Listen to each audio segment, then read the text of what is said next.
Welcome. Welcome to Fearless with Jason Whitlock. I am Jason Whitlock, your host. Happy Friday. We made it. It's the weekend. Hope you had a great week. Hope you have a great weekend planned. We have an awesome show planned for you today. It's going to be a little tighter. We're going to do things a little tighter on this Friday. Kim Shemeka Michelle is going to join me.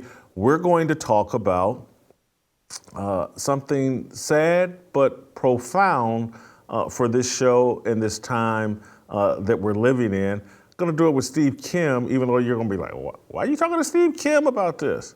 Because no one is more immersed in the Black Manosphere than the Korean Cosell. And the Korean Cosell may know more about the guy we're going to talk about here at the top of the show, Kevin Samuels, than perhaps even I do. Kim lives in the Black Manosphere. He sends me stuff all the time that he finds interesting. Some of the shows you've seen me go on, The Angry Man and other people, it's because Kim has introduced me to them. And today is the sad one-year anniversary of the death of Kevin Samuels. And if you watch this show, you can see, or you should hear, the influence of Kevin Samuels on this show. Kevin Samuels, for those of you that don't know, was a terrific YouTuber who built an incredible following on Instagram and on YouTube, talking about the dynamics between Black men and Black women, primarily as it relates to relationships. He was the king of the manosphere and the king of, criticizing, pushing back against matriarchal culture and the unrealistic expectations of a lot of women in general, Black women in particular. He had an awesome, awesome show. He died unexpectedly a year ago today in, under somewhat mysterious circumstances. There was a woman with Kevin at the time. I don't know if we ever got a full or complete story about what happened. I think they said Kevin died of hypertension and perhaps had a stroke or a heart attack, but he's left a huge void his departure left a huge void in the manosphere that I'm not sure has really been filled. We do something somewhat in the lane of Kevin Samuels, but we come at things obviously from a very biblical point of view. We mix in discussion of sports. But if you listen to this show and follow this show closely, you can hear that thread. You can see that thread of like, hey man, we have a matriarchal problem in America. Feminism is ruining America.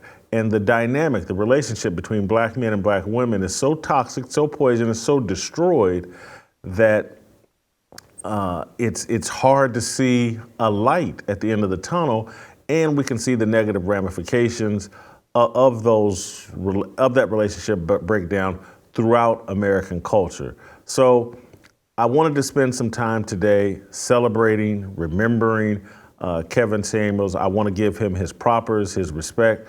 I know Tommy Sotomayor will probably see this, and if you guys know Tommy, he takes credit for Kevin Samuels, and anybody that talks about relationships between men and women, Tommy says he invented that, and we're all just copying Tommy. So he may be upset that we're celebrating Kevin Samuels today, but I'm not. I want to remember Kevin Samuels. He's an inspiration. He did great work. He put out a great show, sparked a discussion I think was very important. And I'm just going to keep it real. We've been mimicking some of that. So without further ado, Kim, welcome to Fearless. Normally, and we're going to talk some the big George Foreman movie as well with Kim. Steve and I both went to go see it. So did Shemeka Michelle. We'll get her thoughts on it as well. But Steve, I wanted to start out just talking about giving Kevin Samuels his flowers. He was the king of the manosphere, and it has inspired many of us that are trying to capture some of his audience. Jason, as you bring me on to talk about the Black Manosphere and Kevin Samuels, boy, we've come a long way since the 1992. I'll just leave it at that. But anyway, boy, time sure flies. I remember when he passed away suddenly that I was actually in Las Vegas for a fight last year. I believe it was Oscar Valdez against Shakur Stevenson. with Kevin Samuels, it wasn't so much the messaging, which I thought was incredibly important. But for me, as someone that goes on the air and debates topics or talks about things, what I really took from him was presentation, how analytical he was, and how fact-based and how driven he was by knowledge and the truth, and to remain calm in the face of people that might get emotional, to really say, hey, these are my points. It's not going to change. I'm going to stay composed. You can fly off the handles. Call me whatever you want. But stick with the messaging, but be well researched in whatever point you argue, whatever vantage point you have. That's the thing. I mean, I still watch Kevin Samuels to this day, not just for laughs. And trust me, there are a lot of laughs that you can glean from it. But I do think he was part, and I don't want to give him all of the credit, because like you said, there have been other people like Tommy, who, by the way, is back. I don't know if he's been banned yet, but it's good to see Tommy back for at least a while. But he, I think, was a lightning rod for a lot of things, that men have to start sticking up for themselves. The world is not always fair. In fact, it might be against us in a lot of ways. And I think his message went beyond just black men. I think that's what people don't understand. The black manosphere, in a lot of ways, is the manosphere. Because, I'll be honest with you, I really listen to mostly black content creators for the most part, and I'll tell you why. Is because they are not afraid. White men have capitulated to a point that they're all just a bunch of cucks. Yeah, I said it, cucks. They're afraid to say anything that will be deemed racist or offensive, and they back down, and they start to say things softening their message, not wanting the blowback, while a lot of the guys that I listen to, and I can give you the list of my main lineup is, they're not afraid. And that is something that I do respect. Who are these guys that are trying to replace Kevin Samuels? Well, I don't know if they're trying to replace him, but these are the guys that if they come up on my YouTube timeline, I'll go out of the way and I will obviously make time to watch them, give them a like, give them comments. And they're not all Manosphere guys. And some of them are political. Some of them are more societal. But obviously, Auk Nation, that's my favorite son, man. And I'm his biggest Crouching Tiger fan. Auk Nation, salute to you, brother, as always. Chaotic Truth. This guy gets on panels and just blows stuff up like the Unabomber. Chaotic Truth, salute to you. Tommy Sotomayor, I've been with you for 15 different channels. It's hard to find you. You disappear. You get banned all the time, but you rise from the ashes like the mighty phoenix. Tommy, some of your rants are some of the funniest things ever. Angry Man, love Angry Man, very soothing. He's the angriest, calmest guy I've ever seen. He could be seething, but he could be so soothing, and he puts you to sleep, and then you have to rewind it as you wake up. Anton Daniels, you were on his show a couple months ago. You had a very good discussion and debate. I love that. You guys are allowed to disagree, and you should debate them and have a conversation and see if we can come to a middle ground. But Anton Daniels, salute to you. Trey NBD, more of a political guy, not as big. I like him, like the message that he brings about this is capitalism. We love America. We should be proud of this country, and let's be great Americans. And also, Jada Black. I like Jada Black. I sent you some of his stuff. He's a funny guy. I follow him on Twitter. Yeah, I love retweeting him, and it's funny. Not a lot of people retweet him for whatever reason. The algorithm seems to be against him, but Jada Black, thumbs up to you. And also, O'Shea Duke Jackson. Now, there's a guy, I don't always agree with what he says, but I've said this before. We should be allowed to disagree, and the most pretentious thing you can say is, well, I don't always agree with somebody. Yeah, guess what, Buster? You're not supposed to. So that's basically my foundational list right there. That's my 27 Yankees. If I'm missing anybody, my apologies. I'll bring it up later. But that's my murderer's row of the Manosphere. So what I think Kevin Samuels represents and the Manosphere represents is that for now, the only place to find truth and an authentic discussion is on YouTube, not on regular television. Because Kevin Samuels actually is what Steve Harvey would be if they allowed the truth to be spoken on regular TV. I'm being serious. I saw Kevin Samuels as like, oh man, because the way he dressed sharp and he talked about relationships. Steve Harvey put out that book and then movie. What is it? Think Like a Man, Act Like a Woman. You know, Kevin Samuels' book would have been named something completely different, but Steve Harvey's kind of boxed in, and so he plays like the Oprah Winfrey role, whereas Kevin Samuels is just like, no, I'm gonna represent dudes here, and I just think it represents how you have to be on the internet to get anywhere close to the truth, as opposed to being on linear television. No, there's no doubt. And one other name, Black Gen Z. He's never on Demon Time. That's like his thing. But anyway, Steve Harvey panders. Let's be honest. The reason why he's at that particular place and that platform, it's the only thing he can say to keep that job. Honestly. And some of the stuff he says, you're just like, geez, you must really enjoy that paycheck. Not that I blame you. I get it. All of these guys are afraid, but they understand that there's an approved messaging. And if they stray from it, guess what? People will turn off. The core audience seems to be females for him, right? And I just feel as though he strayed so far away from what he once was or wants to be, because the reality is this, Jason, if he wants to stay there, he has no other choice. I'm going to give you an analogy. I wonder if you can even relate to it, or is it too much even for Steve Kim? Steve Harvey is the traditional black church. Kevin Samuels was Louis Farrakhan. Ooh. And so Steve Harvey's TD Jakes is TD Jakes, and Kevin Samuels is Louis Farrakhan. Yeah, I could say that. And the fruits of Samuels, they had their own word. I mean, honestly, the thing that got me about Kevin Samuels was he must have been well read. I mean, the stats and the facts, in a lot of ways, I think he's an offshoot of Thomas Sowell. The delivery, the calm, reasoned way that they would bring the facts. And the one thing that I respected that I thought was really interesting about Kevin Samuels, especially when he was alive and he would do his live stream. So he'd be on there for 3, 4, 5 hours. And he would basically demand, look, if you want my knowledge, you better pay. I better get some super chats. And those things came in like a Jerry Lewis telethon. I was like, whoa, man. But every single thing that he did, he was dressed very well. So he had a persona about, and again, I go back to presentation in a visual form, that whether he was in a hotel room or in an apartment, wherever he lived, he understood, look, I am also a performer. This is what we do. He is a performer. He's an entertainer and an educator. But so he used to be in like men's fashion, like he used to give fashion tips, how to wear cologne, stuff like that. So then he naturally evolved to giving life advice for both men and women. But you never saw him wearing, like a hoodie. He was always dressed very well. Like literally, he was the one guy after every single stream or show that he did, he could just turn off his laptop and go to the club or a nice bar at a 4-star hotel, and he was good.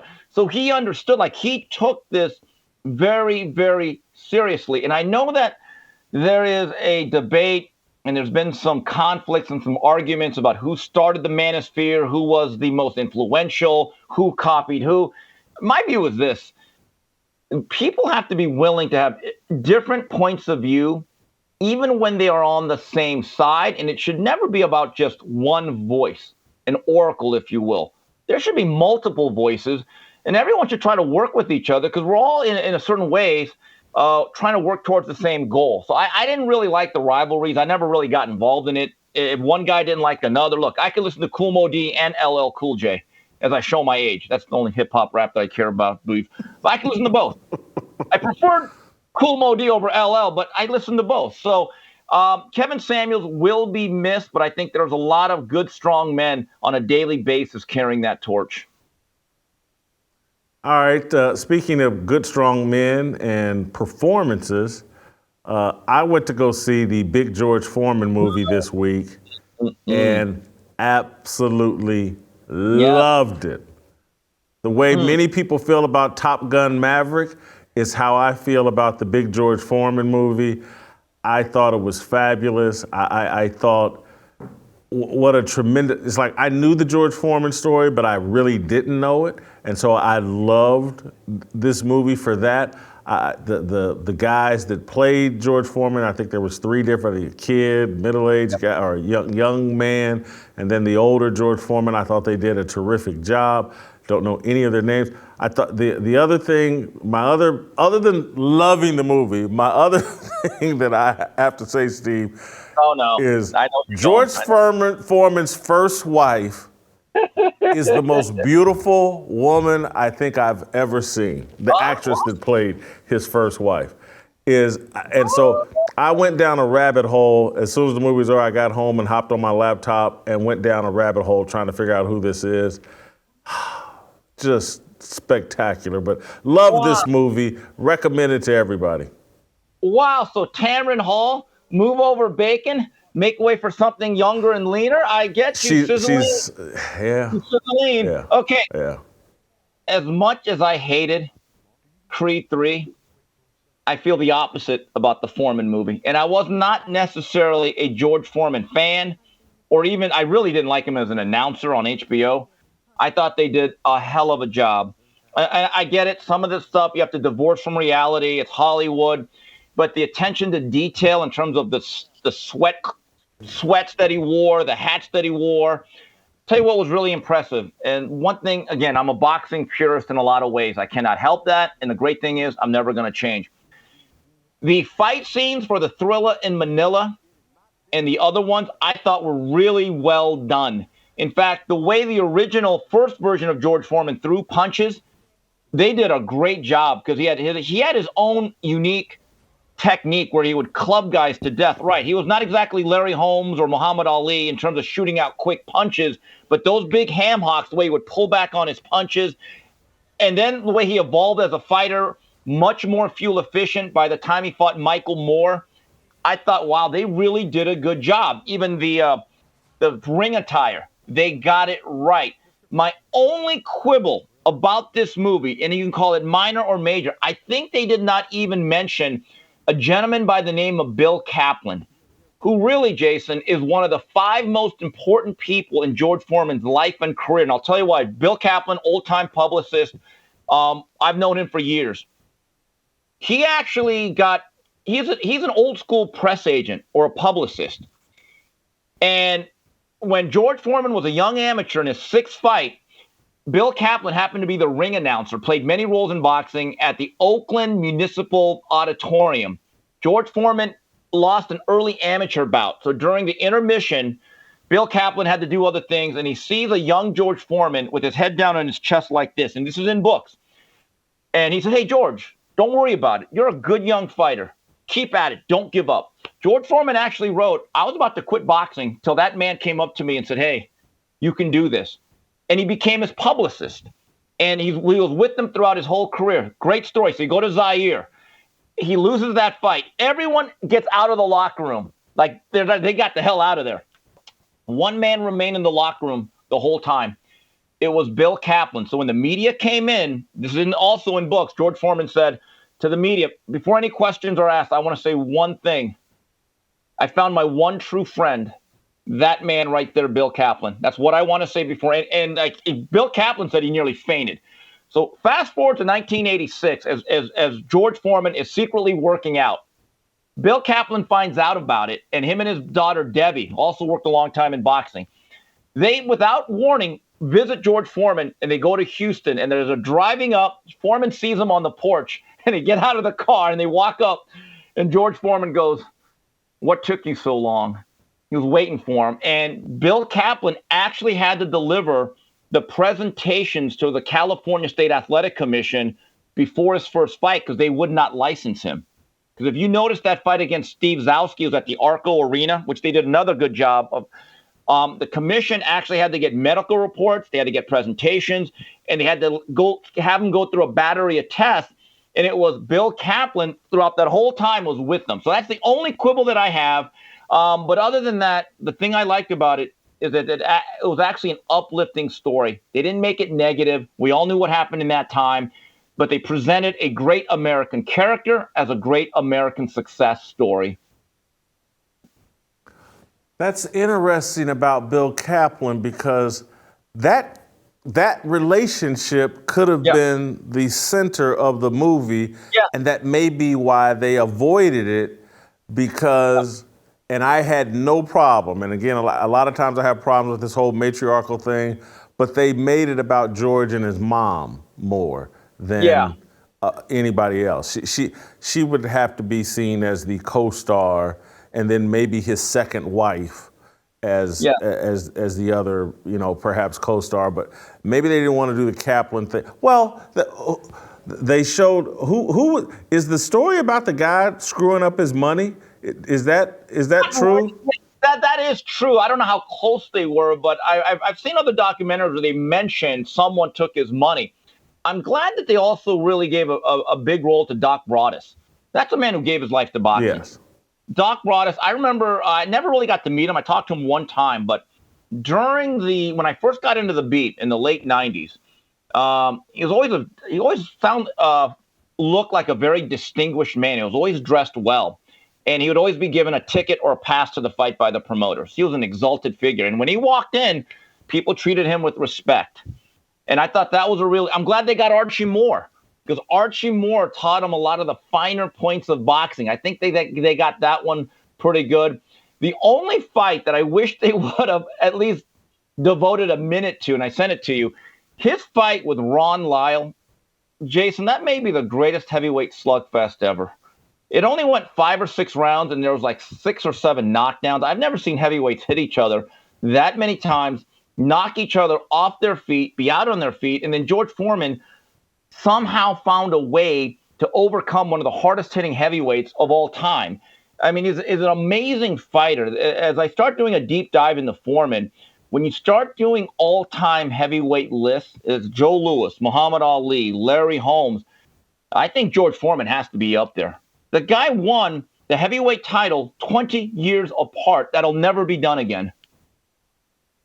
And the thing that I thought they did a good job with, because my memory was fuzzy, but like Michael Moore was a real fighter. Yes. And he didn't knock out some tomato can to get that second belt. Michael Moore was a real deal, and I liked that. Michael Moore was a hard-hitting southpaw, originally from Monessen, Pennsylvania, was a protege of Emmanuel Stewart originally, and went to the famous Kronk. And what happened is that Moore won the title in a really close fight against Evander Holyfield. So that's a legitimate win. And Michael Moore, even after that stunning loss, was able to regain the heavyweight title, and then he lost to Evander Holyfield in the rematch in 1997. I remember actually being at that fight. So, yes, Moore was a real fighter. I mean, so when you look at George Foreman, I just look at a great American success story, because he has said throughout the years, and again, this is not a political statement, but he would say sometimes he just blurted out, I want to thank Lyndon B. Johnson for the Job Corps. It saved my life. He was always proud of it. He never hid from it.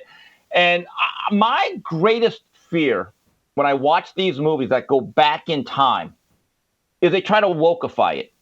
Wokeify it to a point that they don't tell the truth, okay? Here, I thought they did a good job of basically really telling you the story of an underdog who persevered. He went through ups, he went through downs. He wasn't always a great person. But at the end, you said, okay, we got the story. Like, it's believable. And to me, that's important. Here's a controversial opinion. I only want like a 30-second response to this, because I got to let you go. George Foreman would have beat Muhammad Ali in a rematch. Yes. There's a reason why Ali didn't give it to him. I think it's really that simple. And he would have probably fought a more intelligent fight. But there came a point Ali should have retired probably after the Thrilla in Manila. He was on borrowed time. So that's one of those fights. You could probably do it one time. You were probably never going to be able to do it twice. Thank you, Steve. Great job. Have a great weekend. I want to tell you guys, summer's coming. It's just around the corner. Are you ready to unveil your beach spot? Manscaped is here to ensure your body is ready for the wild with their game-changing full-body grooming hygiene products. Don't be the guy at the beach with Austin Powers chest hair.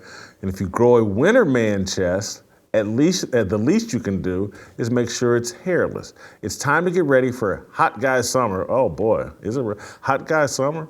How about hot old man summer? Go to manscaped.com for 20% off and free shipping with the code FEARLESS. Manscaped is dedicated to helping you increase your confidence level, up your full body grooming game with the Performance Package 4.0. The kit comes with Essential Lawnmower 4.0 waterproof, cordless body trimmer, and a ton of other liquid formulations to round out your grooming routine. Whether you're trimming your chest or the treasure chest down below, this is the best trimmer on the market. The trimmer features a ceramic blade designed to cut hair on loose skin and to reduce grooming accidents thanks to advanced skin-safe technology. Having the right tools for grooming is essential. Do yourself a favor and always use the right tools for the job. Get 20% off and free shipping with the code FEARLESS at manscaped.com. That's 20% off plus free shipping with the code FEARLESS at Manscaped, MANSCAPED.com. Trim your chesticles with the besticles. All right, don't go anywhere. Shemeka Michelle, next. Regrets and our decisions, we all wanna go to heaven with freedom. It's my obligation, no hate, discrimination, raising up your hands for freedom.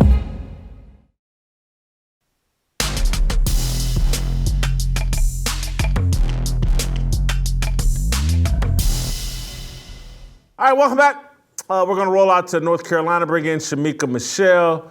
Shemeka, we're talking today about Kevin Samuels. I'm going to throw you a bit of a curveball. This is the 1-year anniversary of Kevin Samuels' unexpected, sad death. I want to throw you a bit of a curveball in how we talk about Kevin Samuels. There's a lawyer, Eboni K. Williams, who's been in the media space for a long time. Ebony's attractive. She's probably 40 years old. She used to work at Fox News. I think maybe had a cup of coffee with Fox Sports, maybe been with CNN and other networks, but I think she does something now with the Griot. And she got in a conversation earlier this week about would she date, she's single, Eboni Williams is, would she date a bus driver? And she said she'd date a bus owner. And that sparked some controversy in the Twitter sphere and along social media lines. And so she's taped a response to the controversy she sparked.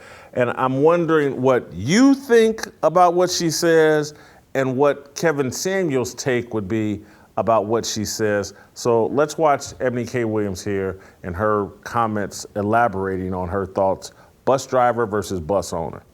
So out of the 50,000 plus comments posted on social, I only saw a handful that even considered the possibility of a bus owner being a more aspirational position and recognizing that I am actually speaking and pouring into the ascension of black men when I said what I said.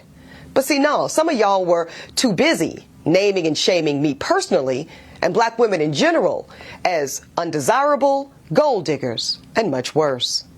Now, I suspect that some of y'all are the same men that were bringing home C's and D's on your report cards, only to then be coddled by parents that said, well, that's okay, as long as you're doing your best. Well, listen, I love and believe in the excellence of black men. So no, my dear, C's and D's or any other form of mediocrity is not okay. No, I will not create a soft place for you or anybody that I love to fall comfortably into the bigotry of low expectations. So I'm going to say one more time, there's absolutely nothing wrong with driving a bus. My mother Gloria drove one for years. But could it be that black America has been sold a narrative of average, regular, and typical being good enough for us? Well, see, that's called white supremacy. And in this case, it takes the form of conditioning black Americans to happily accept being a permanent American underclass. But see, because I know the truth about black folk in America, no, average is not and will never be good enough for me. And the gag is, I don't think it's good enough for you either. So, Eboni Williams, bus drivers should be single and lonely and never have, because that's average. And your take, and again, that I don't know if that's my full opinion. So, your take. Well, first of all, her eyebrows are distracting. Since she wants to go after excellence, let's get some excellence with those first. But she never actually talked about the character of the man. So it would then allude to the fact that you are a gold digger. What if this bus driver was happy? What if this bus driver came home every evening? What if this bus driver's average check paid for you to have a place to stay and food to eat and clothes on your back? What if this average bus driver was a good father? So she never talked about his character. She assumed that because he had what she considered an average job, that he wasn't a good man. So when you equate someone's paycheck with who they are, it does make you look like a gold digger. It does make you look like you don't have any real type of conversation and any real argument. What she said was dumb, because this average man could be a good man. And that is why she is almost 40 years old and she's by herself. And I don't know what Kevin Samuels would say, but she needs to look into becoming the spokesperson for the Rose, because that's all she's going to have with that type of condescending talk towards Black men. She's not going to have anything. I think Kevin would have gave her that little sound he would give when he would hang up on people and just know that they're beyond help. Because for her to double down on what she said, even after talking to Iyanla Vanzant, she may be beyond help. So let's move on to the next person. Shemeka, what if my position when I watched this early this morning is that, hey, she's being completely honest and revealing the nature of women. Women want a provider, and a provider at a level that makes them comfortable. And so she's a lawyer, she has no kids, she's used to living a certain lifestyle, and she wants a man that can provide for her at that lifestyle. Yeah, she didn't unpack it properly, but that's basically what she's saying, that within her nature, she's looking for a provider. And so I don't like what she said. She should be looking for character and all these other things, but women are always going to prioritize, can this person provide for me at a level that I'm comfortable? That's going to be first and foremost. Men have a different nature. And it's like, is this woman going to be loyal to me? Is she going to be supportive of me? I will provide for her if she's loyal to me, supportive of me, and a good parent for the kids that we produce. And so we don't care about, we're not sitting around, it's her job, well, used to be, it's in men's nature. We're not sitting around thinking, is she gonna be able to make sure that, I can take the vacation I want, I can wear the shoes I want, I can wear the designer clothes I want, I can blah, blah, blah. We're like, nah, I got that, I'll handle that. And so I just think she's revealing the nature of women. It's not in woman's nature to want to provide for or maintain a man. And so she's just keeping it real. Well, then she needs to keep it real as well, that her eggs are almost powdered, which takes her value down a little bit. So if you're looking for this lifestyle that you want to maintain, that may be unrealistic as you get older. You may have to bring those standards down a tad bit. And also, you may have to adjust your standard of living in order to get this provider. Sometimes women want unrealistic, things. They want a new Birkin bag every other week, or they want to be able to sit in the hair salon for 2 hours and, do all of these things that the average man may not be able to keep up with, getting you a brand new Mercedes every other year, or getting you that Birkin bag, or getting you those red bottom shoes. That's just unrealistic. But if your goal is to actually actually build a family, you may have to sacrifice. You might need to learn how to do your own hair. You may learn how to paint your own toenails the way your mama taught you when you was 5, 6 years old. You may have to learn how to do some of these things on your own so that you can, which one do you want? Do you want this nice, cushy, cozy lifestyle, or do you want a man? And I'm not saying you have to take a bum or somebody that you have to actually take care of. I'm saying be realistic. Sometimes these men that you're looking for, these basketball or these football players with these multi-million-dollar contracts, you're not going to get him.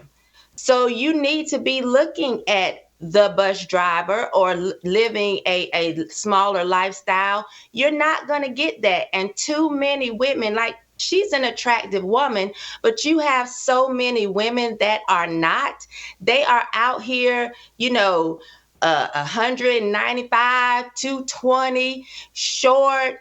You're not going to get that type of man. And so instead of having these unrealistic expectations, you might as well bring it down a notch and look for the good man, the man that you all can build together, and not be looking to live this celebrity lifestyle. You're not Savannah James. You're not going to be able to live the way Savannah James is living. And look at the fact that she got LeBron early on. LeBron is not LeBron James going out here looking for a 40-year-old woman who can't the clock is about to strike 12 on having kids. So I just think a lot of times we're unrealistic. Black women go out and go for their career because they've been taught, hey, you got to do it by yourself. You need to be able to not need a man. And then instead of you just accepting the fact, reality and being real, you start sounding bitter because she has a bitter undertone to what she's saying. When you're saying, oh, I don't expect average, I really want black men to be this, that, or the other, you are equating his success to his paycheck. And of course, yes, men want to be able to provide and women want a man to be able to provide. But that is not all that he's about. What if he gets on this bus every day and he makes a difference in people's lives with his conversation, or they make a difference in his life and he's content and he's coming home? I just think that women need to get over themselves, get off this pedestal that you've jumped on that's just not realistic. You sounded exactly like Kevin Samuels. Really? That's what Kevin Samuels would have said. That's what he said all the time. Like, your expectations aren't realistic and you sound silly. Ebony's listening to this saying like, well, I got this. I'm making X number of dollars. I got so much in the bank and I bought a house and blah, blah, blah. And if he can't, that's her mentality. But more important, the other thing I just want people to just accept and realize, that nature within women to always look for a provider, and this whole thing of like, let's empower women because they're going to make the world better. No, they're not. They're going to be very narcissistic, and they're going to be looking for people that can do something for them and provide for them. It's not in their nature, other than to care for the kids that come out of their womb.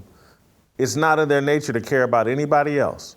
And so that just is what it is. So I want to move on to your thoughts on the big George Foreman movie. I was just talking with Steve Kim about it. I loved it.